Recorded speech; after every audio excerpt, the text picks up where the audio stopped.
Apocalipse, capítulo 9. E o quinto anjo tocou sua trombeta, e eu vi uma estrela que caiu do céu sobre a terra, e foi-lhe dada a chave do poço do abismo. E o poço do abismo foi aberto, e subiu fumaça do poço, como a fumaça de uma grande fornalha, e o sol e o ar se escureceram por causa da fumaça do poço.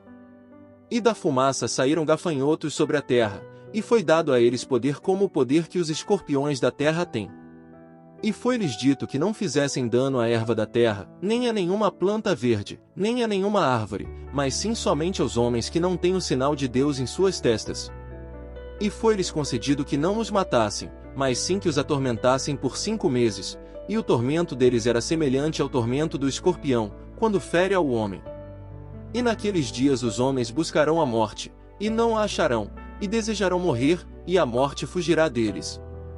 E a aparência dos gafanhotos era semelhante à de cavalos preparados para a batalha, e sobre as cabeças deles havia como coroas, semelhantes ao ouro, e seus rostos eram como rostos de homens.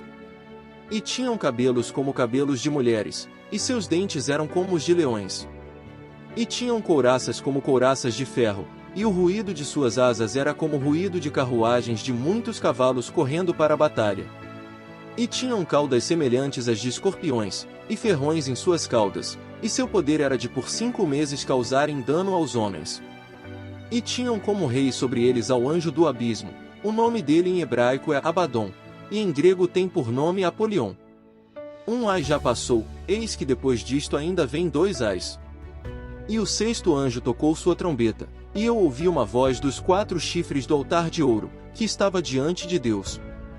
A qual dizia ao sexto anjo, que tinha a trombeta, solta os 4 anjos que estão presos junto ao grande rio Eufrates. E foram soltos os 4 anjos, que tinham sido preparados para a hora, dia, mês e ano, para matarem a terça parte da humanidade. E o número dos exércitos de cavaleiros era 200 milhões, e eu ouvi o número deles. E assim eu vi os cavalos nesta visão, e os que cavalgavam sobre eles tinham couraças de fogo, de jacinto e de enxofre, e as cabeças dos cavalos eram como cabeças de leões, e de suas bocas saía fogo, fumaça e enxofre. Por estes 3 a terça parte dos homens foi morta, pela fogo, pela fumaça e pelo enxofre que saía de suas bocas. Porque o poder deles está em sua boca, e em suas caudas, porque suas caudas são semelhantes a serpentes tendo cabeças, e com elas causam dano. E o resto da humanidade, que não foi morta por estas pragas, não se arrependeu das obras de suas mãos, para não adorar os demônios, e ídolos de ouro, de prata, de bronze, de pedra e de madeira, que não podem ver, nem ouvir, nem andar, e não se arrependeu de seus homicídios, nem de suas feitiçarias, nem de seu pecado sexual, nem de seus roubos.